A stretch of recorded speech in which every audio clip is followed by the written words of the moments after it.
You guys may not have noticed that in my communication to Vegan Ava, I commented to her that she boasts of spending 35 hours. She boasts of spending many, many hours making her YouTube videos. And I said, well, really? I record my videos in like 10 minutes during my lunch break at school. Today, I've got 10 minutes, and this is actually my lunch break at school.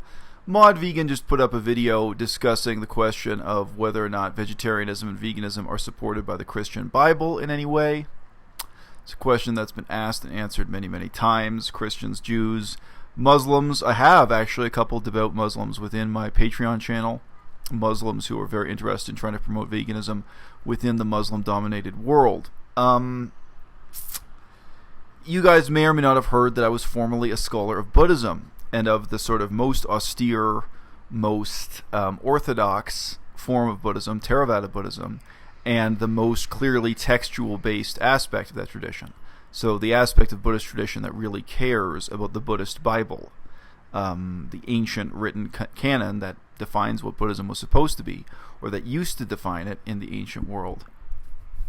So these kinds of questions about vegetarianism and veganism are not new to me. In short, if you actually do a survey of the world's major philosophical traditions, the strongest tradition for vegetarianism of some kind is not Christianity, it's not Buddhism, and it's not Hinduism either. You'll actually find it in ancient Greece and Rome. In ancient Greece and Rome, you find some philosophers.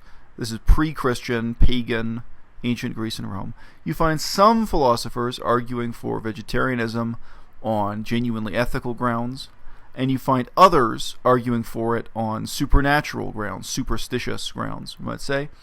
And then you find some that are kind of offering a hybrid of the two. Although it was a minority tradition in Athens and Rome, we very clearly see that the full range of issues was debated and considered philosophically in that milieu.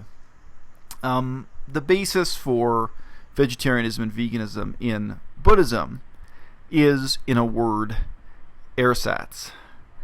And most people try to cover this up by misinterpreting the intention of the author in looking at the original text. I say this because Christians and Jews have been doing the same thing, especially lately, in trying to canonize a totally modern set of ideas about animal rights, ecology, ethics, vegetarianism, veganism. So, the Buddhist canon is full of animals, similes, metaphors. A passage that describes a group of elephants is almost never interested in the elephants themselves. Elephants get talked about as a parable for something else. But, elephants, monkeys, peacocks, every conceivable animal from ancient India has stories told about it in the Buddhist canon. But the idea, even of vegetarianism or of veganism or of not exploiting animals, is simply not a priority for the authors of that canon. Doesn't mean there's absolutely zero about it. I can provide you below this video with a link to an article I wrote about that. But it is the worst kind of intellectual dishonesty to look at a parable about an elephant and try to pretend that this is an argument for the importance of treating elephants with decency or not eating meat or what have you. No, the author or the poet, a lot of it is poetry in Buddhism, the poet is using the image of an elephant to clarify something else. Now, it's a great shame that people are taught to repeat this stupid notion, this inane notion that we can never know the intent of the author. People just repeat this nonsensically. If you're looking at private correspondence between two lovers that's full of some kind of secret code and, allusions to secret events in their personal lives, okay, maybe that's an important point, that we can't know the intent of it, maybe at this fine level. But whether I've been reading political documents, like commands given by Mao Zedong, or commands given by Richard Nixon, official political statements, or when I've been studying official religious statements, from the ancient Buddhist canon or what have you, I have never once been in a situation of sincerely and genuinely seeing that this issue of not being able to know the intention of the author was a problem. Never once. On the contrary, what I have seen in both instances, both in politics and religion, are modern interpreters using this as an excuse to obfuscate the text, to baffle and distract modern people like you and I from what's really going on, what really matters in the text. So, for example, there is a passage in the Pali Canon that makes use of a very evocative poetic image of looking at the edge of a sharp knife. In the original language, in Pali, it is quite a well-written, quite a nice piece of text. It's quite a nice work of art, whatever you want to say. But it draws your attention to the fact that when you look at a sharp knife and when you look at a dull knife, you cannot truly see its edge. You can't tell by looking at it which knife is sharp and which knife is dull. And the point is, you learn which knife is truly the sharpest by cutting. Now, the point of the text, the intention of the author is totally clear. It's talking about the fact that you can have a bunch of Buddhist monks who are all wearing the same uniform, a bunch of guys with shaved heads wearing robes.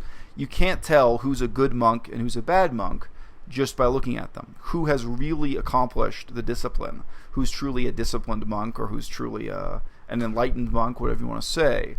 But in this case, it's explicitly about discipline, not wisdom or something, as I recall. But you see who's really disciplined in practice, like the knife, like cutting with a knife. Cutting with a knife shows you how sharp it really is, and maybe comparing it to another. Okay, I have seen that passage misinterpreted in the most nebulous and bizarre ways by modern readers, by people alive today, who try to turn it into some kind of metaphorical, metaphysical statement about the nature of transcendental meditation, try to make it into something it isn't. And it's just 100% intellectually dishonest, and to hide behind the notion that you can't know the intention of the author is just a lie.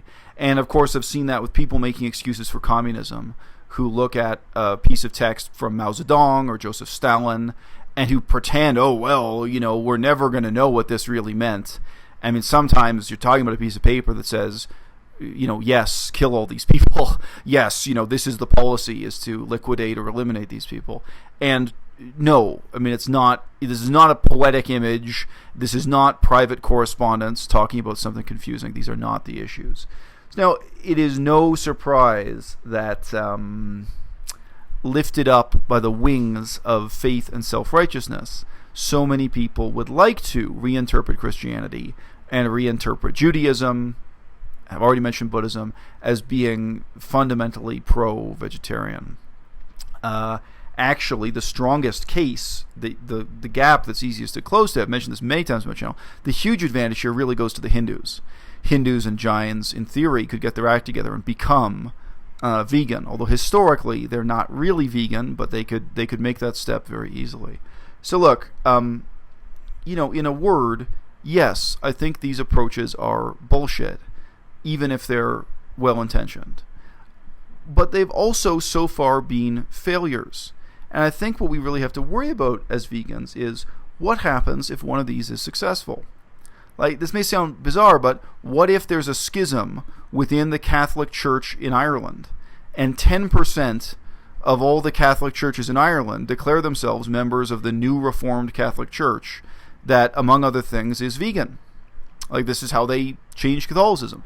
Now, many of you will laugh, or it just seems so bizarre. But that would be success, okay? Success is not a handful of idiots on the internet giving each other the thumbs up in Facebook, repeating their ludicrous reinterpretations of the Bible as if the Bible were sincerely concerned with animal ethics, animal rights, veganism, ecology, etc. Those ideas are not in the Bible.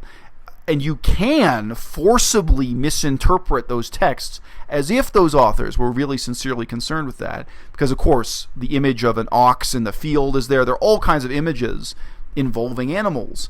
But, I mean, it's an incredibly low priority, incredibly low interest for the authors compared to all the other themes that are dealt with, such as the importance of, the Jewish people conquering their neighbors. I mean, a very large percentage of the Old Testament is concerned with the Jewish people conquering their neighbors and then forcing them to attend the Feast of the Tabernacle. These are aspects of the ancient religion that have dropped out of modern usage. When was the last time you got invited to the Feast of the Tabernacle? I ask you. There's a lot of weird stuff in the Old Testament nobody's really comfortable talking about anymore.